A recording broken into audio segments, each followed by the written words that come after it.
Alright, now the story of the third birthday is pretty freaking confusing. I will say it right there. Now, if I can explain the story as easily as I can, then I'll explain it like this. The story of the third birthday follows Aya Bree, who is the main heroine of the first two games, the first two Parasite Eve games. If you don't know, this is the third one, except it's on the PSP and it's not on the PS1. So that's the big difference. Actually, it's not the big difference, but I'll talk about that later. Anyway, the story here is that Aya Bree is a member of this organization called CTI, who has to go into the past to stop these creatures called the Twisted from, killing people and turning them into them. And she has to go back and stop them in the past so the future will be fine. And throughout the story, she also has to figure out who she is, because when she was figured out by when she was found by the CTI, she had no idea who she was. She didn't know where she was. She didn't know. And throughout the story, she has to figure out who she is really and stop these twisted creatures. And holy shit. I'm just gonna say right here, the story is really confusing. I explained it pretty simple right there, so you're probably like, that's kind of easy to follow. No, don't worry. There's a lot more in this story that is confusing. And I'm just gonna leave it off there. There's no real characters that are likable or anything. The story's confusing. I don't know. Stories, it's okay for, being completely fucking confusing. It's not good. It's not a good story. Let's go on to the sound. Alright, now the sound for the third birthday is pretty decent. I don't really want to go that much into the sound because, it's on the PSP, so, everything sounds like what it's supposed to. Gunfire sounds like that, explosions. Everything sounds like what it's supposed to, but it doesn't sound anything like...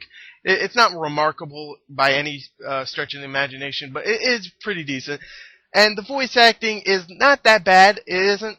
There's some that's actually pretty decent, but most of it's pretty generic and kind of forgettable, I would say. So I would just say the sound overall is okay. That's all I'll say. The sound is okay. So let's go on to the graphics.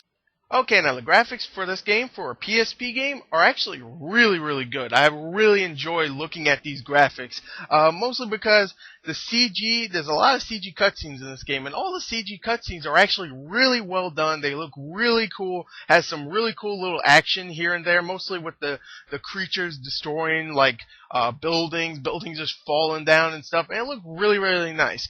The actual gameplay graphics don't look bad either. They actually look really good. The creature designs are really cool looking. Some of them are actually very original. There's this one creature that is actually, when it comes out of this little portal thing or something. It comes out like a little ball and then stretches out and it becomes bigger and it attacks the shit out of you and hurts you. And it's really cool. The design is really cool. The character models in the gameplay look really good also, but in the cutscenes they look amazing, I would say. And overall, I thought this was a great looking PSP game, and I was very impressed. I liked the special effects, I liked the animations. The animations weren't bad, the designs were really cool, and overall I just liked the graphics. So let's just say that. The graphics are really good in this game. So let's go on to the gameplay. Alright, now the gameplay for the third birthday is your standard third-person shooting affair, where you use the R trigger, whatever the hell it's called on the PSP, to aim and lock onto an enemy, and you use the R button to go and kill that enemy, just shoot. And you can also use grenades, you can level up, you can get different guns. It's your standard third-person shooting affair, and it works all pretty decently for the PSP.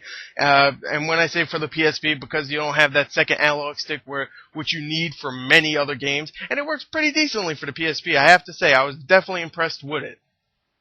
Now, besides the shooting aspect to the game, you also have a different aspect to the game, which is called the Overdive feature, which is actually really cool. It's not that original. We've even seen a game that came out this year that does the exact same thing. Maybe not as good, but it still does the same thing, where the Overdive feature is where you can go out of your body, pretty much, and go and travel to another person's body, another ally's body in the game, or the environment, and go and take over them. And the only difference is that you go there and you pretty much acquire their gun. You don't take their appearance. You still look like Aya Bree, but you take their position and their gun. So it actually is really cool. You do it for some strategy and stuff. If there's an enemy right in front of you and you're about to die, you can just go and swap bodies and pretty much mow down that enemy right there and go, yeah, what's up? Strategy.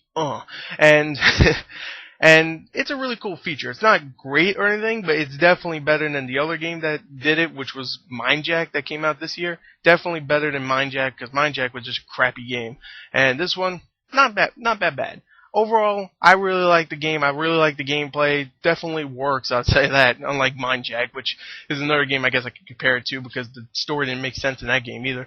And overall, I really like the game. It was definitely fun, definitely worth a rent. If you have GameFly, rent it because it's a pretty decent game. So overall, there you go. There's my review for the third birthday. Check the description for the written review and the score. Thank you and goodbye.